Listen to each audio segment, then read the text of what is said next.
Hello guys! Bali, sagutin lang natin ang tanong na to. Experience ko lang yung i-share ko sa amin ni Koreano o ni Mr. Dax. Ako yung unang nagsabi sa kanya na gusto ko siya. Tapos, nalaman ko na nandito na ako sa South Korea. Ilang taon na kaming mag-asawa.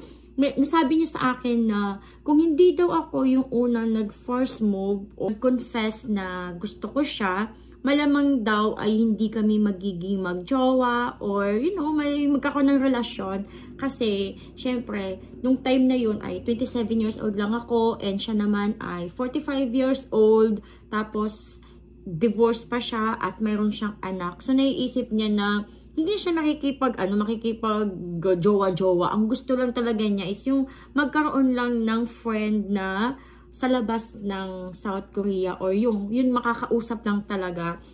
So ayun, yun nga, 'di ba? Dahil sa first move ko, kahit naging kami.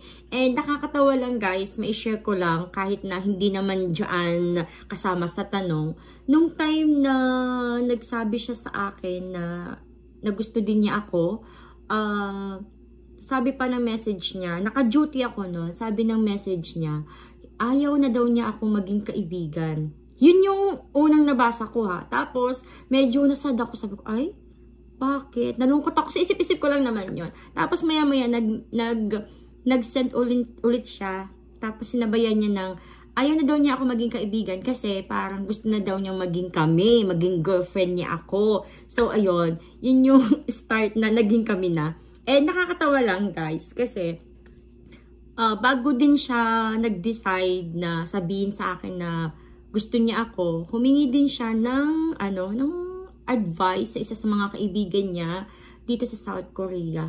Humingi siya ng advice kung ano yung pwede niyang gawin, ganon. And ayun. So, sa tanong mo, wala namang masama kung ikaw yung magpa-first move. Pero syempre, wag mo din ipipilit na magustuhan ka nung Koreano. Wag mo ding ipipilit yung sarili mo sa kanya. Kung yan, nabi mong gusto mo siya, then, okay na yun. Then, ipakita mo lang kung ano ikaw. Huwag ka masyadong parang magpipretend, para lang makuha mo yung loob niya, ganon. So, pwede naman, wala namang problema yung tayo yung unang magsabi ng feelings natin. So, ayun lang. Bye-bye! Good luck!